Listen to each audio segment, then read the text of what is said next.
지난 이제 주일을 시작하여서 90일 성경 통독이 이제 시작되었습니다. 90일 성경 통독 이제 어느덧 4회차를 맞이했는데 이제는 그 신청하신 이름들을 또 제가 익숙하게 바라보면서 누가 하셨나 안 하셨나 이제 얼굴을 보면 OX가 보이기 시작합니다. 게임을 하다 보면 그런 것도 있는데 제 눈에 이렇게 보면 이분이 지금 어느 파트에 들어와 계신지가 보일 만큼 이제 매번 그 명단들을 살펴보게 된 것 같은데요. 많은 분들이 함께 하시면서 이 4회차에도 이제 한 110여 명 분이 이제 함께하고 계십니다.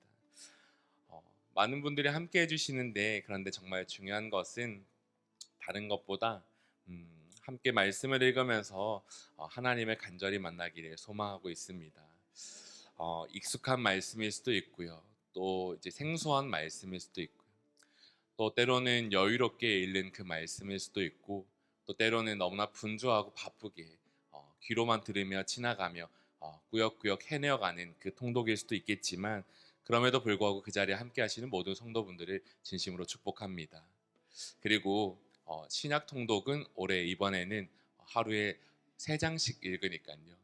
혹시라도 아직 망설이고 계신 분이 있다면 언제든지 초대해 주실 테니까 그 자리에도 신청해 주셔서 함께하면 좋겠습니다. 개인적으로 90일 성경 통독, 이제 성경 통독을 저는 좀 좋아했던 편이었습니다. 제 삶 속에 사실은 하나님과의 만남이나 하나님의 일하심을 깊이 체험하는 어떤 사건들이 그리 많지 않았기 때문에 하나님 앞에서 나는 아닌가 보다라는 고민을 할 때가 참 많았는데요.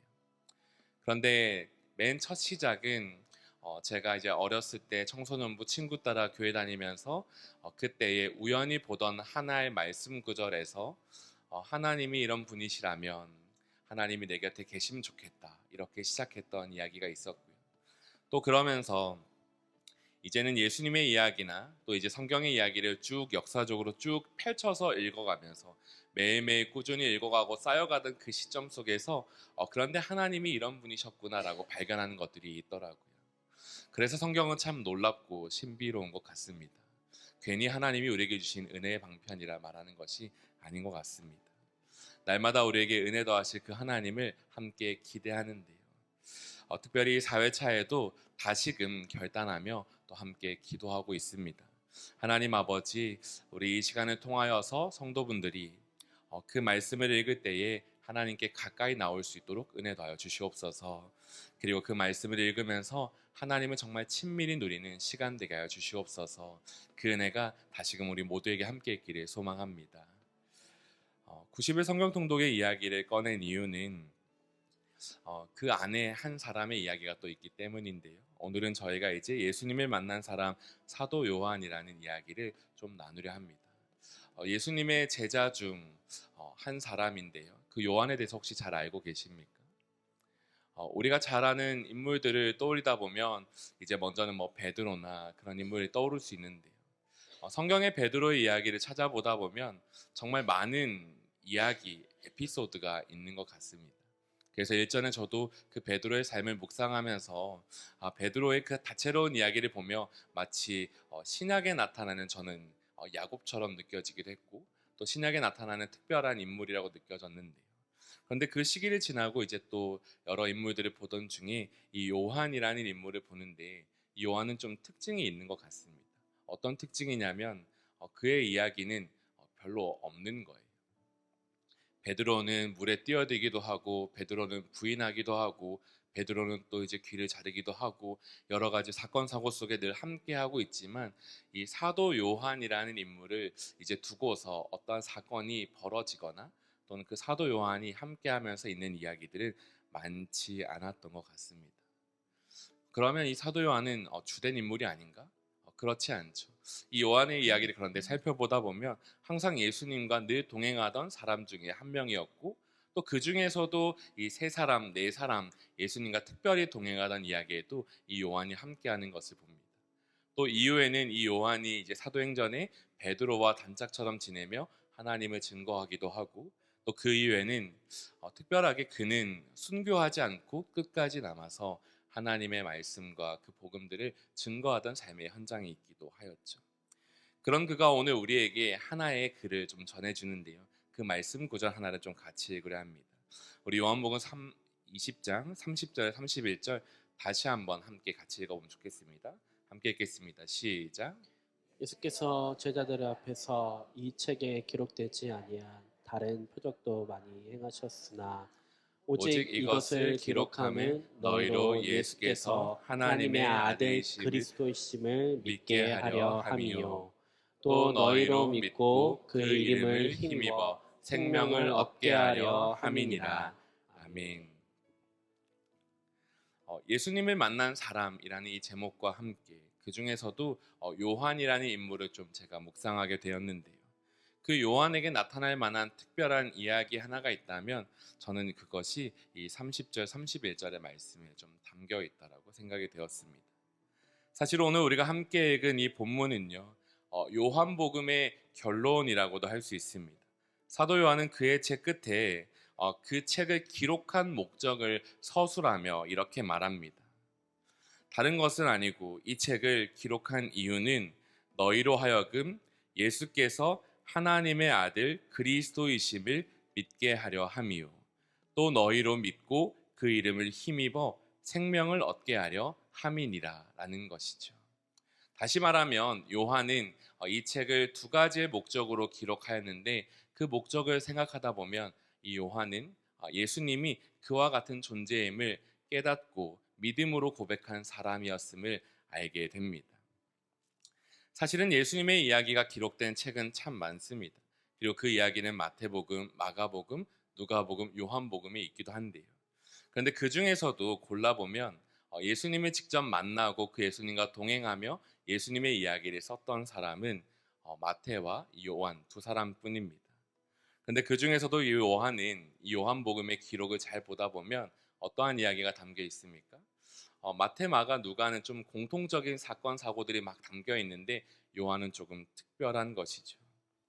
요한은 그 훗날에 자기 혼자 남겨져 있던 그런 날에 그의 마음속에서 자기가 만나왔던 예수님을 단 이 한 문장과 함께 철저하게 고백하였던 것입니다.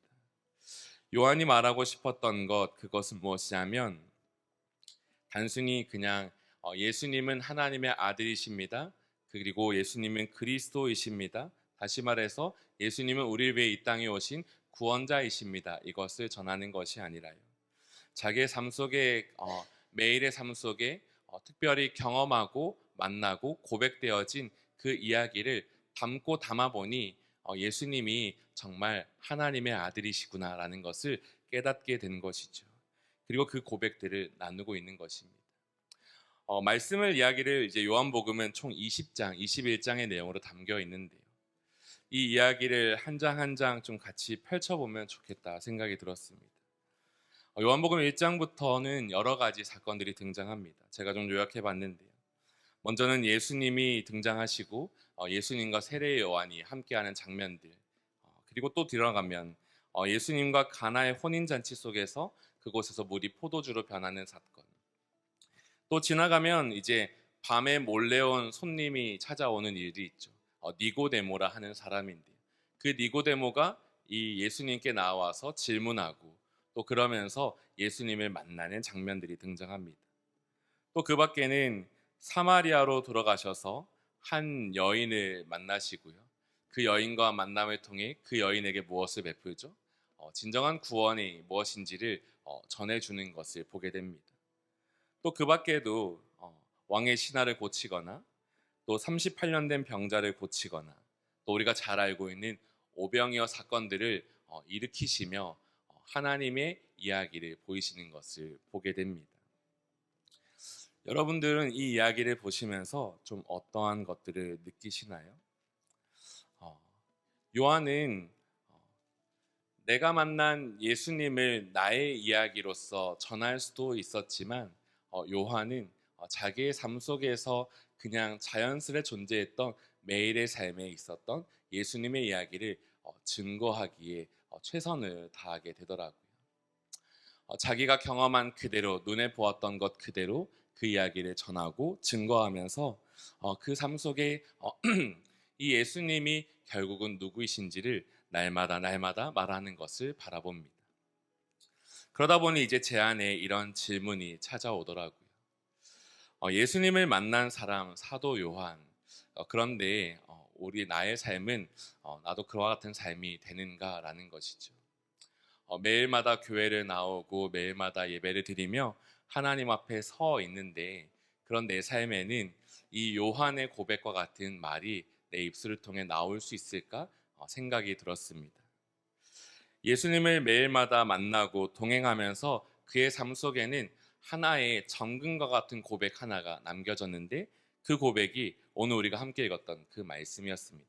우리 다시 한 번 더 그 말씀 한번 읽어볼까요? 요한복음 20장 30절에서 31절 말씀입니다. 함께 읽겠습니다. 시작. 예수께서 제자들 앞에서 이 이 책에 책에 기록되지 기록되지 아니한 아니한 다른 표적도 많이 행하셨으나 오직 이것을 기록함은 너희로 예수께서 하나님의 아들 그리스도이심을 믿게 하려 함이요 또 너희로 믿고 그 이름을 힘입어 생명을 얻게 하려 함이니라. 아멘. 요한이 전해주고 싶었던 이 한 문장을 바라보면서 제 마음속에 먼저 질문하게 되었습니다. 나에게는 예수님과의 만남이 어떻게 있나?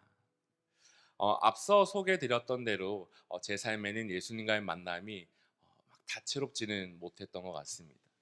그런데 맨 처음 예수님을 만나던 그 고백에서는 한 10여 년, 10년 정도의 시간이 걸렸었는데 그 마음속의 고백에서는 한 문장으로 시작을 했었습니다.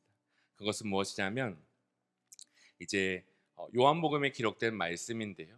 내가 너를 종으로 부르지 아니하고 내가 너를 친구라 부르노니 너에게 나의 이야기를 들려주겠다라는 그 말씀이었습니다. 교회를 막 처음 다니던 때에 제 친구가 전해준 카세트 테이프 하나에 담겨있던 하나의 말씀 구절이었는데요. 그 말씀에서 저는 음성이 들렸던 것은 아니지만 그 문장이 그냥 눈에 참 이렇게 밟혀서 하나님이 나의 친구가 되신다니 그게 어떤 기분일까? 라는 고백을 하며 잠들었던 적이 있었습니다. 그리고 10년이 지나서 이제 신학교를 다니고 고민하며 또 방황하던 시기들이 있었는데요. 그런 저에게 예수님과의 만남은 이제 어떠한 사건을 통해 이루어지게 되는데요. 그것은 제 삶의 어떤 변화가 아니라 그냥 예배 중에 임했던 하나님과의 고백 하나였었습니다.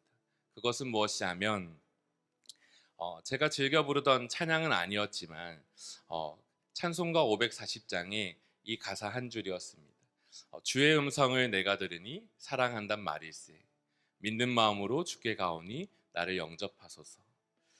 저는 사실 누군가의 사랑을 잘 듣지 못하고 믿지 못해서 그 이야기를 참 받지 못했던 삶이었는데요.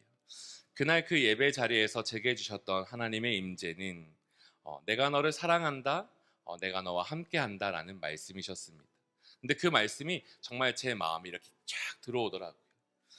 매일마다 말씀을 그때도 통독을 하고 있던 터라서 그냥 말씀들이 이렇게 지나가고 있었는데 그날따라서는 그 찬양의 가사의 고백이 제 마음속에 이렇게 새겨지는 경험을 하게 된 것 같습니다. 그리고 또 시간이 이렇게 흘렀는데요. 또 얼마 지나지 않아 제가 또 누군가를 섬기던 때가 있었는데 그를 참 사랑하지 못해서 마음이 너무 괴롭고 힘든 때가 있었습니다. 근데 그 사랑을 실천하던 중에 하나님을 또 이렇게 만났다라고 개인적으로 고백된 순간이 있었는데요. 하나님, 저는 너무 이 사랑을 베풀기가 싫어요. 너무 그래서 힘이 들어요 라고 고백을 했는데 그때 하나님이 저에게 이렇게 말씀해 주시더라고요. 오영아, 너 너무 힘들지? 잘 알고 있어. 근데 너가 사랑을 해도 튕겨져 나가는 것 같고 너가 사랑을 해도 자꾸 비어진 것 같아서 채워지는 게 안 보이니까 힘든데 근데 내가 주는 사랑도 그렇다는 걸 넌 아니? 내가 너를 사랑하고 내가 너에게 주는 은혜라는 것은 날마다 깨진 곳에 계속 물 붓는 것 같아. 그 사랑을 너가 지금 받고 있다는 걸 너는 알고 있니? 라고 하면서 눈물을 났던 적도 있습니다. 이렇게 띄엄띄엄 제 고백들이 하나씩 세워가던 중에 그런 중에 또 시간이 지나고 있는데요. 그러다 어느 날 또 이제 예수님에 대한 이야기를 읽고 묵상하면서 깊이 찾아왔던 하나의 말씀은 무엇이었냐면 이제 예루살렘에 입성하시는 예수님이 좀 눈에 담겼던 때가 있었습니다. 혹시 성경의 이야기를 기억하실지 모르겠지만 예루살렘에 입성하시는 예수님의 이야기, 나귀를 타고 입성을 하시죠. 사람들의 환호를 받으시면서 입성하십니다. 그러나 그 사람들은 자기들이 세워놓은 자기들이 세워놓은 이상을 갖고서 그 왕을 환영하고 있지만 그 예수님은 들어오셔서 그 땅을 향하여 비통히 여기시며 눈물 흘리시는 장면이 있었죠. 근데 어느 날 그 말씀을 그냥 이렇게 읽는데 제 마음에 예수님이 정말 나귀를 타고 이렇게 제 삶에 이렇게 들어오시는 게 좀 느껴지는 거예요. 저라는 한 성읍을 향하여서, 저라는 예루살렘이라는 성읍을 향하여서 예수님이 나귀를 타고 그 위에서 걸어오시는 장면이 이렇게 보였습니다. 그리고 그 장면 앞에서 제가 또 기도했던 것은 주님 정말로 제게 다가오시는 게 맞군요. 주님 정말로 제 삶에 다가오시는 게 맞군요. 그리고 그 앞에 엎드려서 나를 불쌍히 여겨 주시옵소서, 나를 긍휼히 여겨 주시옵소서 참 기도했던 때가 있었습니다. 그런데 그런 사건이 몇 년은 되는 것 같습니다. 이 이야기를 좀 길게 나눴던 이유는 성도분들께 이런 질문을 나누고 싶었기 때문입니다. 사랑하는 성도 여러분, 여러분에게는 가장 가까이에 예수님과의 어떤 만남이 있으십니까? 여러분들의 입술과 여러분의 마음의 고백에서는 예수님에 대한 어떤 믿음의 고백이 있으십니까? 오늘 사도 요한은 자기의 평생을 들여서 자기 안에 정금과 같이 남았던 하나의 고백을 갖고서 우리에게 보여줍니다. 그것은 무엇이냐면 내가 만난 예수님은 하나님의 아들이심이 분명하다. 내가 만난 예수님은 그리스도이심이 분명하다. 내가 눈앞에서 만나고 내가 함께 먹고 자랐으며 내가 동행했던 그 예수님은 하나님이 우리를 위해 이 땅에 보내신 왕이자 구원자이심이 분명하다. 그리고 이 한 가지의 말을 덧붙입니다. 너희로 믿고 그 이름을 힘입어 생명을 얻게 하려 함이니라. 사랑하는 성도 여러분, 여러분에게 그 예수님과의 만남이 가까이 있으십니까? 그 예수님과의 만남이 가까이 있기를 이 시간 소망합니다. 그리고 그 예수님과의 만남을 함께 갈망하기를 소망합니다. 그 예수님과의 만남은 우리에게 멀리 있지 않고요. 우리 삶 가까이에서 수많은 이야기로 존재하는데 그런데 그 마음속에서 우리의 마음이 굳어 있으면 그 생명을 누리지 못한다고 합니다. 오늘 이 시간 함께 기도하면서 굳은 마음을 품고 우리의 생명 되신 그 예수님께 가까이 나가는 귀한 시간 되기를 소망합니다. 그런데 그런 이 요한의 고백에서 이제 수많은 이야기들이 다시금 펼쳐졌는데요. 그런데 그 중에서 우리 성도분들과 꼭 나누고 싶었던 말씀이 하나 더 있어서 그거를 읽고 또 나누고 기도하기 원합니다. 우리 요한복음 1장 1절에서 5절까지 말씀인데요. 우리 함께 이 말씀 한번 소리내어서 같이 읽어보면 좋겠습니다. 함께 읽어보겠습니다. 시작. 태초에 말씀이 계시니라. 이 말씀이 하나님과 함께 계셨으니 이 말씀은 곧 하나님이시니라. 그가 태초에 하나님과 함께 계셨고 만물이 그로 말미암아 지은 바 되었으니 지은 것이 하나도 그가 없이는 된 것이 없느니라. 그 안에 생명이 있었으니 이 생명은 사람들의 빛이라. 빛이 어둠에 비치되 어둠이 깨닫지 못하더라. 아멘.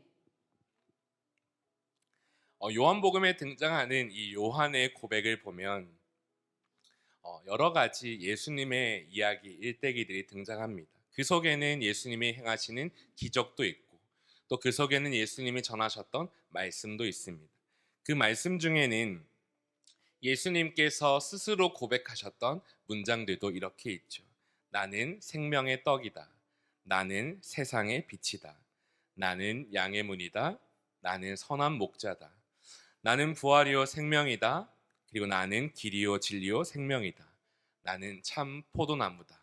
라고 말씀하시며 우리에게 자신이 누구인지를 보이시고 너희가 어떻게 함께하기를 원하는지를 말씀하셨습니다.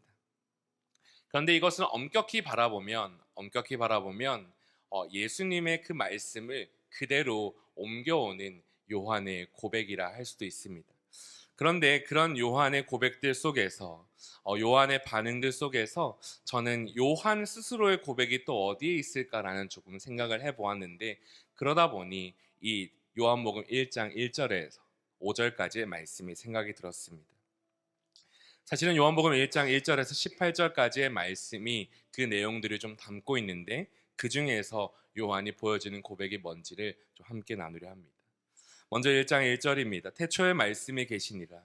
그가 말하는 그 예수님이 어디에 있는가 누구인가 말할 때 그는 바로 하나님이시라 말합니다.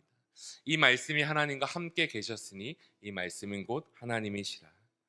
태초에 있었던 그 예수님은 말씀으로 존재하셨는데 그는 분명 하나님과 떨어져 계시지만, 분리된 존재이시지만 그러나 함께 하시는 분이셨음을 말합니다. 그런데 그 함께 하셨던 분이 무엇을 하셨죠? 1장 3절에 만물이 그로 말미암아 지은 바 되었으니 지은 것이 하나도 그가 없이는 된 것이 없다라고 말하였습니다. 우리가 잘 알고 있는 창세기 1장의 말씀과 함께 이 땅의 모든 것이 지어질 때에 하나님과 함께했던 그 예수님을 보여주죠. 그러면서 그 예수님이 하나님이심을 말하면서 말씀을 4절 5절 이렇게 이어가는데요. 그 안에 생명이 있었으니 이 생명은 사람들의 빛이라. 빛이 어둠에 빛이 돼 어둠이 깨닫지 못하더라 라고 하며, 그 구약의 이야기를 요약하고 이제 신약의 이야기를 시작하는 요한의 고백을 보게 됩니다. 그런데 이 1장 5절에서 저희가 함께 나눌 좀 고백이 있는 것 같습니다. 먼저 5절의 말씀을 저희가 들고 있는 이 한글 성경 그대로 좀 읽어보면요. 빛이 어둠에 빛이 돼 어둠이 깨닫지 못하더라. 여기서 표현하는 이 깨닫다라는 표현은 카타람바노라는 표현으로 이제 우리의 진짜 말하는 깨달음을 표현하기도 합니다. 근데 이제 말씀 그대로 이제 이 1장 1절부터 18절까지를 보면 그 태초부터 계셨던 하나님이 우리를 구원하시기 위해 이 땅에 오셨는데, 그런데 우리의 모습은 어떠한가? 우리는 그 빛을 깨닫지 못한다라고 하는 것이죠. 이 구약의 역사를 통하여서 보여주던 것처럼 우리의 마음은 너무나 굳어있고 갇혀있어서 우리는 그 하나님이 우리 가운데 우리 곁에 오셨음에도 불구하고 우리는 알지 못하고 있다라는 것을 보여줍니다. 그래서 좀 더 나아간다면 이것은 우리 모든 인간의 가장 절망적인 상태를 뜻한다라고도 할 수 있습니다. 빛이 되시고 생명이 되시는 예수님이 이 땅에 오셨지만 사람들은 그 빛을 이해하지도 또 기뻐하지도 받아들이지도 않는다라는 것이죠. 우리야, 지금 이 자리에 모여있는 저희야 하나님을 사랑하게 되고 그 예수님을 만나는 기쁨이 있고, 그래서 예수님에 대한 그 고백들이 있지만 저희의 일상만 돌아보아도 내 가까운 가족도 그렇고 또 내 이웃도 그렇고 이 세상도 그렇고 예수님의 이야기하면 어떻습니까? 도리어 저희가 무시받지 않습니까? 최근에 한 기사를 보았는데요. 이제 부산에서 아주 큰 집회가 열렸더라고요. 해운대 성령 집회라고 또 저에게 친숙한 분께서 또 그곳에서 말씀을 전하셨던 것도 있는데, 그 말씀을 보며 저도 도전을 받았습니다. 근데 아름답게도 교회와 또 기독교에 있는 신문들의 소식들을 바라보면 그 집회가 정말 귀하고 멋지다, 또 그 안에서 또 도전받는 것이 있다라고 말하지만요. 혹시 그 외적으로 그 기사를 접하는 글들을 보셨는지는 모르겠습니다. 어떤 SNS나 또 제가 어떤 기사의 댓글들을 한번 이렇게 펼쳐보았는데 이미 그 집회는 이단성이 짙은 집회가 되어 있더라고요. 한낮에 해운대에 그 수많은 사람들이 모여서 또 그렇게 기도하다니, 목사가 돈을 갈취하려 하는구나. 또 그때 모인 집회의 헌금을 통해 또 무엇을 하려는가? 또 교회를 세우려나 보다. 차라리 그 돈을 모아서 사람들을 돕기나 할 것이지. 뭐 이런 류의 조롱거리들이 참 많은 것을 보았습니다. 근데 이건 뭐 놀랄만한 일이 아니지 않습니까? 그냥 우리가 이미 익숙하게 경험하는 현실이 그런 것입니다. 오늘 말씀에서 보듯이 1장 5절의 말씀은 동일한 내용이 담겨 있는 것이죠. 빛이 어둠에 빛이 돼 어둠이 깨닫지 못하더라. 물론 깨닫지 못하여도 우리 가운데 임하신 그 주님께서는 우리에게 빛을 비추시며 자기를 드러내고 계시지만, 그러나 이 말씀 안에서는 우리의 연약함을 보게 합니다. 그러나 감사하게도 어떻죠? 그 뒤에 말씀에서는 그러나 그 빛에 대하여 증언한 자를 세우고 그 당시나 요즘에나 그 앞에서 무릎 꿇지 못하는 우리들로 하여금 그 말씀에 반응하게 하여서 예수 그리스도를 영접하게 하시는 하나님의 은혜가 있음을 바라보게 되죠. 그런데 사실은 1장 5절의 말씀은 또 다른 번역 하나가 존재합니다. 그 번역은 무엇이냐면 요한복음 1장 5절 말씀을 제가 다시 읽겠는데요. 빛이 어둠에 비치되 어둠이 깨닫지 못하더라. 그런데 이때 깨닫다라는 이 카타람바노는 다른 말로 표현하면 이렇게 번역됩니다. 빛이 어둠에 비치되 어둠이 능히 이기지 못하더라. 하늘에서부터 하나님이 이 땅 가운데 빛으로 임하셨을 때 근데 그 말씀이 무엇을 증거하냐면 이 땅의 어둠이 그를 막아설 수 없었다라는 것을 이 요한은 증거하는 것입니다. 깨닫다라고 번역된 헬라어는 압도하다 혹은 굴복시키다라는 의미도 가지고 있습니다. 압도, 굴복, 그것은 곧 무슨 말입니까? 전쟁에서의 승리를 말합니다. 2011년 개역 NIV 영어 성경이나 또는 ESV 영어 성경 등 이 단어는 이러한 번역으로 바뀌어서 사용되기도 합니다. 물론 우리가 갖고 있는 개역 개정은 여전히 깨닫지 못하더라라고 남겨져 있지만요. 물론 인간의 무지함과 그 불신이 그 번역이 틀린 것은 아니지만 그 번역과 함께 이 번역도 우리에게 의미 있게 가치 있게 전해진다는 것을 전하고 싶었습니다. 새 번역이나 다른 번역들 속에서는 빛이 어둠에 비침에 어둠이 능히 이기지 못하더라 라고 번역하며 절망적인 상태에 있는 우리가 있지만 하나님께서는 어떻게 하셨습니까? 강권적으로 빛으로 우리 가운데 임하셨다라고 요한은 그 맨 처음에 선포하는 것입니다. 요한은 그의 끝에 그 책의 말미에 하나님이 이 예수님이 누구신가? 하나님의 아들이시오 그리스도임을 분명하게 고백하게 하였습니다. 그런데 그 고백은 끝에서만 우리가 아는 그 모든 이야기, 서사 그리고 그 안에 있는 사건과 변화들 그리고 예수님의 가르침을 가지고 결론으로서 그 예수님이 하나님의 아들이시다라는 것을 보여주는 것으로 끝내지 않고요. 그는 다른 복음서와 달리 자기의 고백 속에서 먼저 이것을 분명하게 외치는 것을 봅니다. 무엇을 고백합니까? 태초에 말씀이 계시니라 이 말씀은 곧 하나님이시니라. 그리고 그 말씀이 무엇을 합니까? 그 말씀이 이 땅 가운데 임하였다라고 말하는 것입니다. 그리고 임하셨던 그 빛으로 말미암아 그 하나님으로 말미암아 우리 가운데 어떠한 일이 일어났습니까? 우리에게 생각되어지는 모든 어둠은 다 이미 깨어졌다라고 분명하게 선언하는 것이 요한의 믿음의 고백입니다. 사랑하는 성도 여러분께 이 한 구절의 말씀이 도전이 되기를 소망합니다. 사랑하는 성도 여러분께 이 말씀 한 절을 붙들고 오늘을 소망하며 기도할 수 있는 능력이 되기를 소망합니다. 빛이 어둠 가운데 비칠 때에는 어둠이 그것을 막아설 수가 없습니다. 빛이 어둠 속에 비칠 때에는 아무리 흑암이 짙다 할지라도 그 빛을 감출 수가 없습니다. 오히려 어둡고 더 어두울수록 그곳에는 그 빛 한 줄기가 정말 찬란하게 빛나고 드러날 것입니다. 그런데 그 빛이 우리라는 삶 속에 그 빛이 우리가 겪는 어려움에 그 빛이 우리가 겪는 고난에 함께 임하였음을 이 시간 믿고 그 하나님을 의지하는 저희 되기를 소망합니다.